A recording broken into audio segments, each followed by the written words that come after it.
Mr. Speaker, the Prime Minister talks about immigration. I think it's probably a good time to remind him that he was the one writing letters asking us not to deport foreign criminals. And he and his party voted against every single measure that we put in place to try and limit immigration.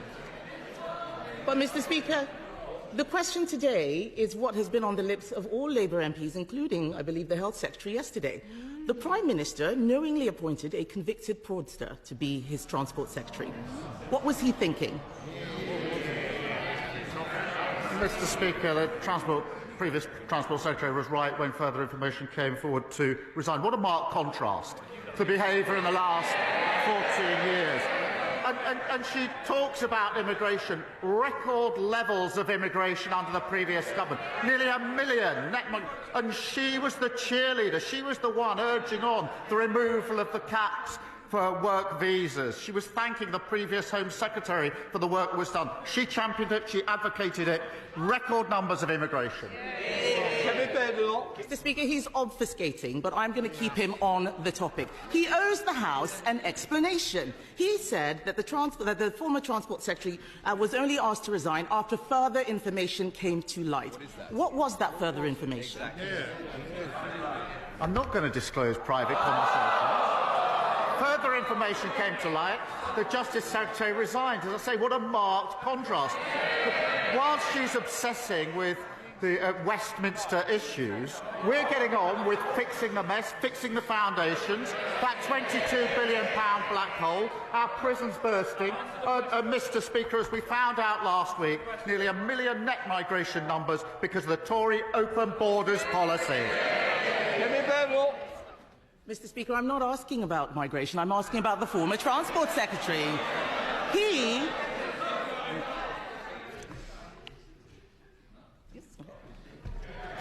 never answers any questions. He never answers any questions. And it looks like he didn't ask his Transport Secretary any questions either. The truth is, he appointed a person convicted of fraud to the Cabinet. The first thing she did was bung hundreds of millions of pounds in pay rises to her trade union friends. Wasn't this a fraud on the British people? No, Mr. Speaker, she says she's not talking about immigration. I'm not surprised. And I advise her and all of them not to talk about the economy or immigration for another 5 years. Mr. Speaker, you can try and change the topic as much as he likes, but the public are watching. He owes them an explanation. The country needs conviction politicians, not politicians with convictions. Now on to an even bigger fraud.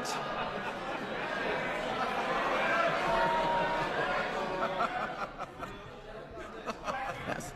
Now on to an even bigger fraud, the budget. Last week, the Prime Minister failed to repeat the Chancellor's pledge of no more borrowing and no more taxes. It is obvious that they are coming back for more.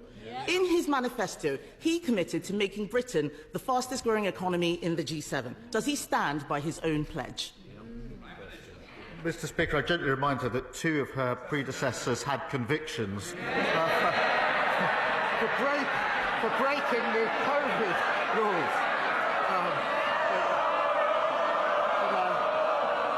I'd also invite her to look at the OECD report of this morning, which has upgraded growth for next year and the year after, which now puts us on target to be the highest growing major economy in Europe in the next 2 years. She should welcome that.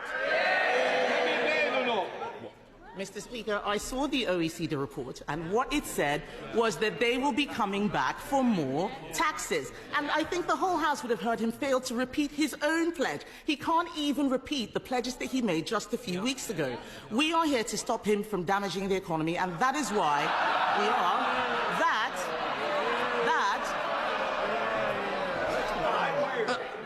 I want to hear the question. Kemi Badenoch.